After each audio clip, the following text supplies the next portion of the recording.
चूला देवी। देखिए, देवराज ब्राह्मण चोरी करने के बाद भी भगवान शंकर के धाम गया है। उसका एक कारण था कि देवराज ब्राह्मण की माता एक लोटा जल शिव को समर्पित करती थी। कितना जल? जम के बोलिए जरा। एक लोटा। और आप सबको कहूंगा, शिव मंदिर में प्रतिदिन एक लोटा पानी, एक लोटा जल अवश्य अवश्य चढ़ाना।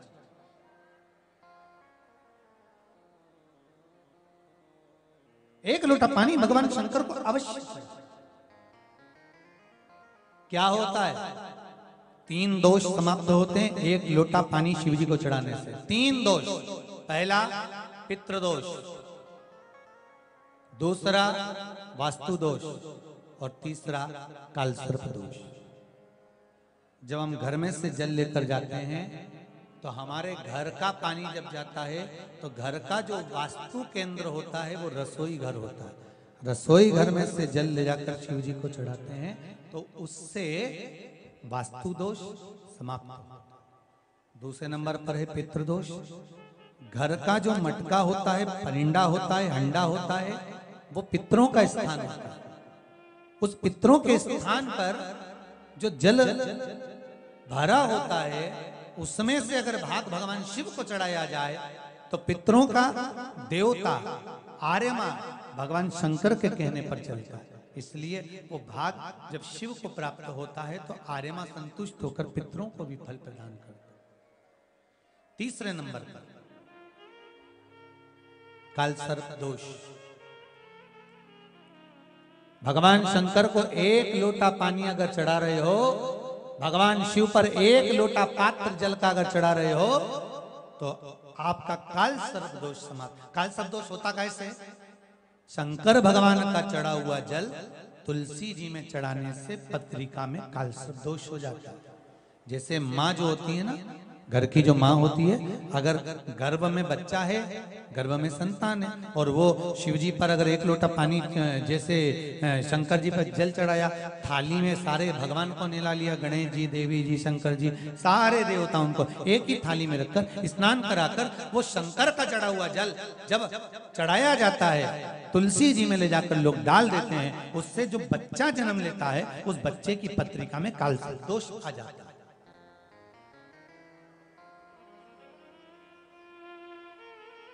इसलिए शिव महापुराण की कथा कहती है सारे देवताओं को भले एक ही थाली में स्नान करा लो, एक ही पात्र में स्नान करा लो, पर देवाधिदेव महादेव को एक छोटे से पात्र में अलग से स्नान करा लेना चाहिए, अलग से।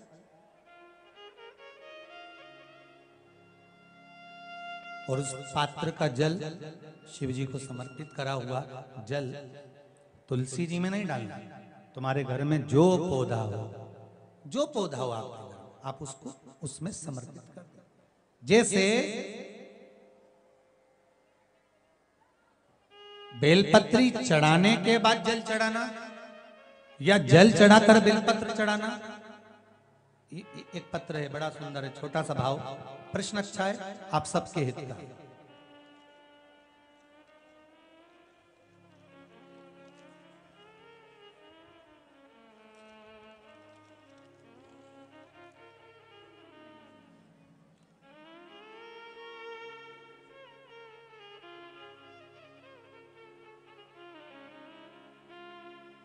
अरुणा जी अग्रवाल जयपुर, झरना जी अग्रवाल जयपुर राजस्थान से इन्होंने प्रश्न किया है, गुरुदेव दूध, कच्चा दूध केवल शिवलिंग पे चढ़ाना चाहिए या पूरे शिव परिवार पे चढ़ाना चाहिए?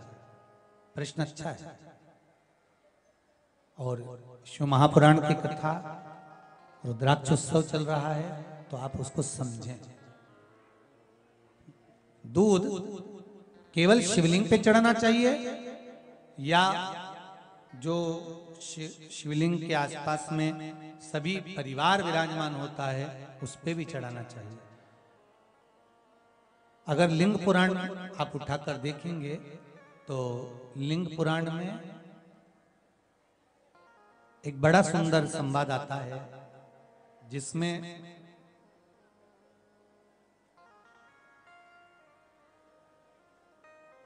पीले कलर के शिवलिंग का वर्णन आता है। सफेद, लाल, पीला और काला, ये शिवलिंग का आपको पहले वर्णन करा। ब्राह्मण सफेद मट्टी का शिवलिंग बनाता है, वैश्य पीली मट्टी का शिवलिंग बनाता है, क्षत्रिय लाल मट्टी का शिवलिंग का निर्माण करता है, शूद्र काली मट्टी का शिवलिंग का निर्माण करता है। काली मिट्टी के शिवलिंग का निर्माण करता है। ये जो वर्णन किया गया है कि उसमें लिंग पुराण के अंतर्गत एक पीले शिवलिंग का वर्णन आता है कि पीला जो शिवलिंग होता है उस शिवलिंग का भाव कितना सुंदर बताया गया है। उसमें व्याख्यान वर्णन में आप अगर पढ़ेंगे देखेंगे लिंग पुराण के अंतर्गत तो उसमें आता है कि दूध जब आप देव अधिदेव महादेव के शिवलिंग पर समर्पित करते हो तो शिव महापुराण की कथा कहती है, लिंग पुराण कथा कहती है, नर्मदा पुराण, स्कंद पुराण, पद्म पुराण, अग्नि पुराण, सारी पुराणे वर्णन करती है। वराह पुराण, ब्रह्मवेत्ता पुराण, ये जितनी पुराणे सब वर्णन करती है कि जब शिवलिंग पर हम दूध चढ़ाते हैं तो केवल शंकर भगवान के शिवलिंग पर दूध चढ़ा देने से संपूर्ण परिवार पर दूध चढ़ जाता है। अलग से हमें कहीं चढ़ाने की जरूरत नहीं, अलग से हमें कहीं दूध ले जाकर चढ़ाने की जरूरत नहीं कि हमें गणेश जी को अलग से चढ़ाना पड़ेगा, देवी जी को अलग से चढ़ाना पड़ेगा, कार्तिकेय जी को अलग से चढ़ाना पड़ेगा या नंदी को अलग से चढ़ाना पड़ेगा। तो जो प्रश्न करा है धन्ना जी अग्रवाल जी ने, जयपुर राजस्थान से हैं, सुंदर प्रश्न करा है। और ये आपको ज्ञात होना चाहिए कि शंकर भगवान पर चढ़ाया गया थोड़ा सा भी दूध जल जो हम भगवान शिव को समर्पित कर रहे हैं वो केवल शिव के लिए नहीं रहता, केवल भगवान शंकर के लिए नहीं है, वो स्वयं 33 कोटि देवताओं को समर्पित हो जाता है, स्वयं 33 कोटि देवताओं को पहुंच जाता है।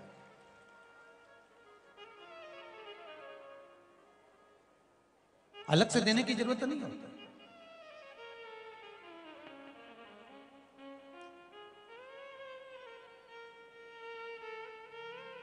महाराज एक लोटा पानी,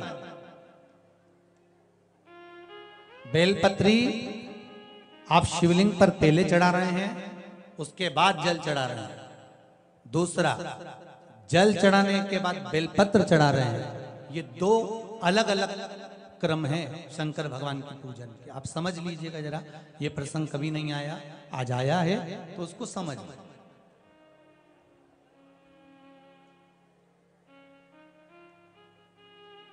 पहले बेलपत्र, उसके बाद में जल जो चढ़ाया जाता है ये रोग मुक्ति के लिए चढ़ाया जाता है। काहे के लिए चढ़ाते हैं अपन? रोग के निवारण के लिए, रोग मुक्ति के लिए। जैसे कोरोना महामारी के अंतर्गत अपन सबने स्मरण किया ऑनलाइन शिव महापुराण में कि एक वर्णन किया था कि अगर ज्यादा स्वास्थ्य गड़बड़ हो रहा है तो एक लोटा दूध था और एक लोटा पानी बेलपत्र रखकर फिर चढ़ाने का उस समय पर वर्णन किया था।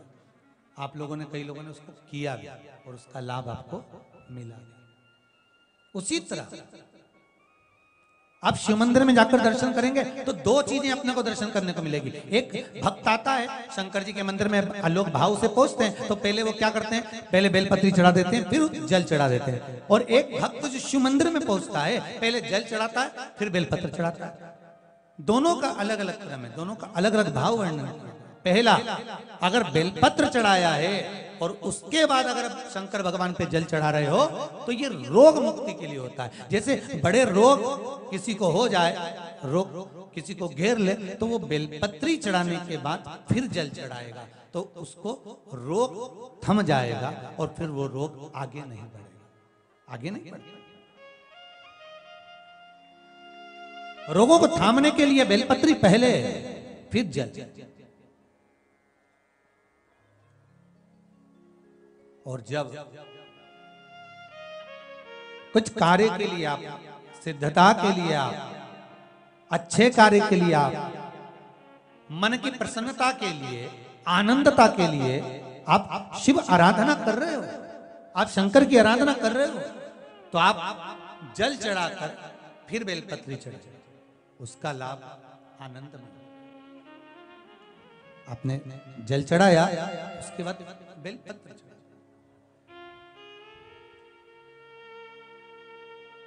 बस एक बात का स्मरण आपको होना चाहिए शिव महापुराण का, कि जब भी आप भगवान शंकर को बेलपत्र चढ़ाते हैं, बेलपत्र समर्पित करते हैं, बेलपत्र समर्पित करते समय प्रयास करा करें कि ये बेलपत्र को जब भी आप समर्पित करें, प्रयास करें कि बीच की जो पत्ती होती है बेलपत्र की, मध्य की जो पत्ती होती है, उसको अंगुष्ठ से पकड़ा जाए। उसके बाद में आप फिर बेलपत्री को शिव पर समर्पित करें, प्रयास करें। बेलपत्र जो हम भगवान शंकर को समर्पित करते हैं, उसका मध्य जो भाग होता है, बेलपत्री का जो 3 देवताओं का मध्य जो भाग होता है, उसको पकड़कर बेलपत्री को शिव को समर्पित करना चाहिए। पूर्व की कथाओं में यह भी वर्णन किया है कि बेलपत्री की डंडी का मुख कहाँ होना चाहिए। पूर्व की कथाओं में यह भी बताया गया है कि बेलपत्री की तीनों डंडियों के बीच में, तीनों पत्तियों के बीच में जो खाली जगह होती है, डंडी होती है, उसका क्या महत्व है, ये पूर्व की कथा में पहले बता चुके। पर आज जो क्रम चल रहा है कथा का, उसमें अपन जो समझ रहे हैं वो ये होना चाहिए कि आप किस कामना से जल चढ़ा रहे हैं, आपके जल चढ़ाने का क्रम क्या है। अगर आप रोग मुक्ति के लिए चढ़ा रहे हैं तो पहले बेलपत्र चढ़ेगी, फिर जल चढ़ेगा। आप कार्य सिद्धि के लिए चढ़ा रहे हैं, पहले जल चढ़ेगा, फिर बेलपत्र चढ़ेगी। और यदि कोई विशेष कार्य है आपका, जो आपको भगवान शंकर से जाकर कहना है, कोई विशेष कार्य, जैसे ब्रह्मलोक में ब्रह्मा है, बैकुंठ में भगवान विष्णु है, पर संसार सागर में, ब्रह्मांड में, मृत्यु लोक में अगर कोई देव है तो वो देव अधिदेव महादेव, वो देव अधिदेव महादेव, दूसरा नहीं।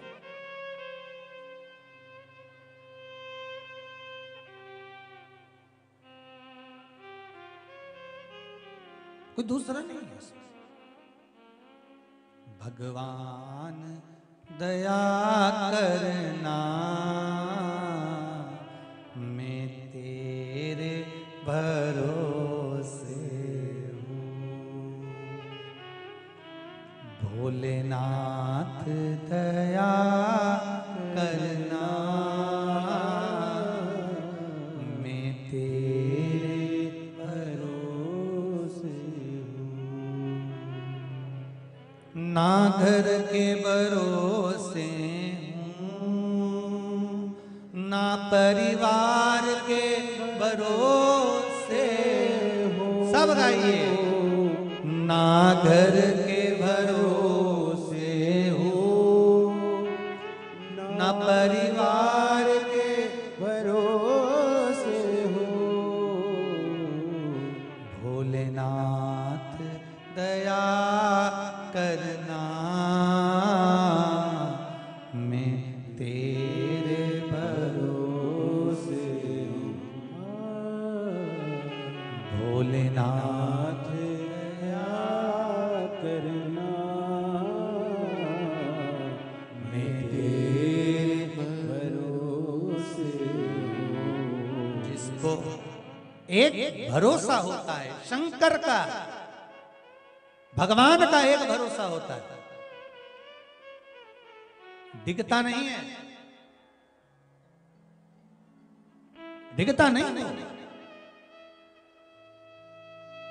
ना इनके भरोसे हूँ, ना उनके भरोसे हूँ,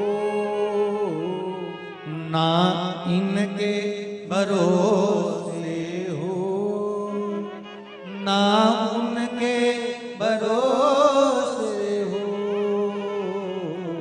भोलेनाथ दया करना, मैं तेरे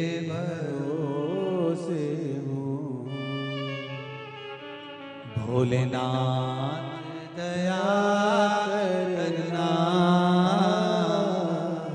मैं तेरे भरोसे हूँ। आप किसके भरोसे पर आए हो? जम के बोलो जरा। भोले नाथ के।